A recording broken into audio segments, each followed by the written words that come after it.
every circumstance is an opportunity. Epictetus tells us this, and in his book Discourses, chapter 20, book 3, he tells us why he believes that every opportunity or every circumstance arises an opportunity. No matter what you're going through, there's a virtue that you can practice. And, it might not be the virtue you want to practice, but nevertheless, there is a virtue that you can practice. When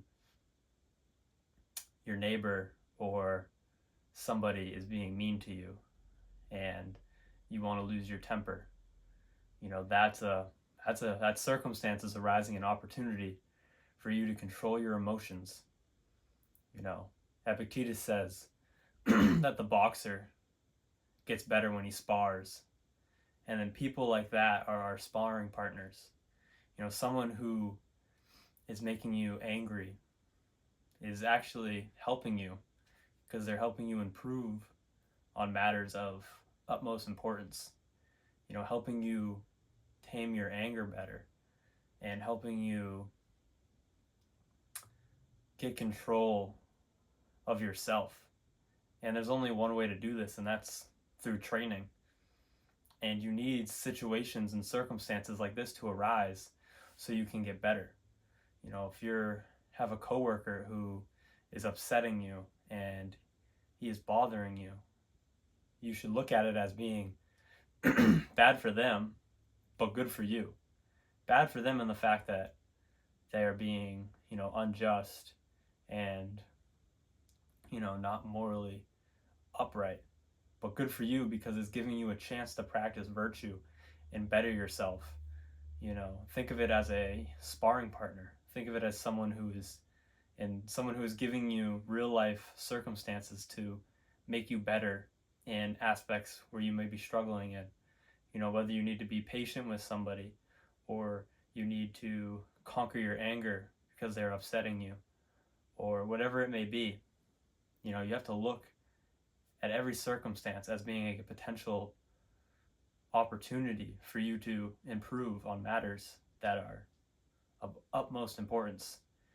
And he would also say that, being ill is not bad and being healthy is not good, because there's people who are healthy who don't take advantage of their health, and there's people that are ill who take advantage of their illness and bear it nobly and become a better person for it, and work through a hard time but still having a good attitude and not complaining. And that circumstance was an opportunity for training that they capitalized on.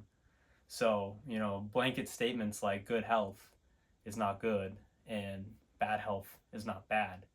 It all matters on how you use that situation.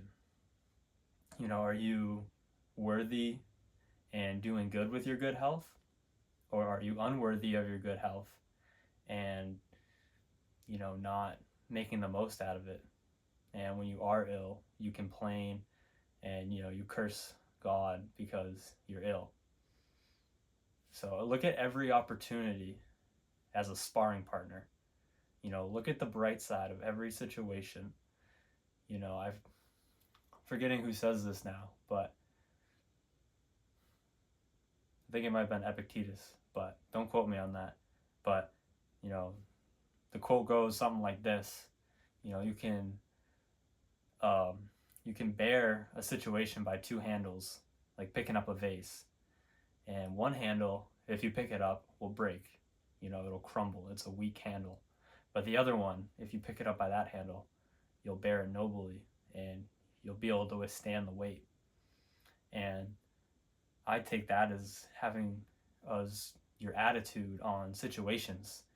If you look at a situation where you're getting impatient and losing your temper, but you take a step back and you detach and you realize what's going on, and you realize you can make the most out of this situation if you change your attitude, you bear it nobly, you're patient, you don't give in to your anger, then that situation was good.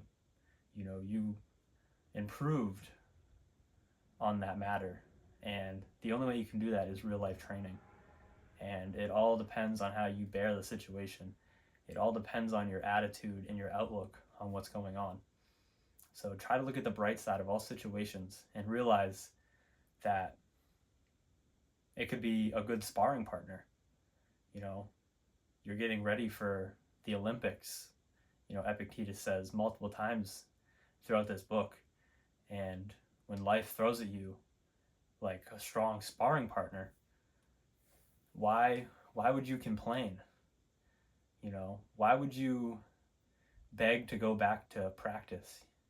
That's not how it works. You don't get to the game and you realize it's harder than it is and you beg to go back to practice. You practice for the game. So when the game comes, you're ready. And in the game of life, reading and journaling and meditating on the ideas that the philosophers and the Bible and things like that give you, it's not put to good use when the situation arises and you crumble and you fold and you complain and you ask God why he's giving you these hardships. If you want to become better, you need those to train yourself up. And there's a story in the Bible that I really like, and it talks about, I'm going to butcher the story, but it's essentially, it talks about like becoming pure gold and how you become, like how 14 karat gold becomes pure gold is it's heated up to extreme temperatures and the impurities rise to the surface. So when you're trying to become a better person, when you're trying to improve, your impurities are going to come to the surface because they're there. So they need to come to the surface so you can deal with them and you can overcome them, so you can scrape the impurities off. And then after all your impurities are gone, then you're left with pure gold. It's like you're sculpting a statue, like the ancient people used to do, like chip away. When you're doing that, you're not adding material. You're chipping away material. You're removing stuff to get a beautiful sculpture. And that's how you should look at yourself. You're not trying to add things. You're trying to remove vices so virtues can come to the surface. You already have virtue in you. They're just, your vices overtake your virtues. But if you can get rid of your vices, then your virtues will rise to the surface. And then, once you're exposed to that intense heat, all you're left with, if you scrape all those impurities off, is pure gold. And if you chip away all those impurities on the sculpture, you're left with a masterpiece.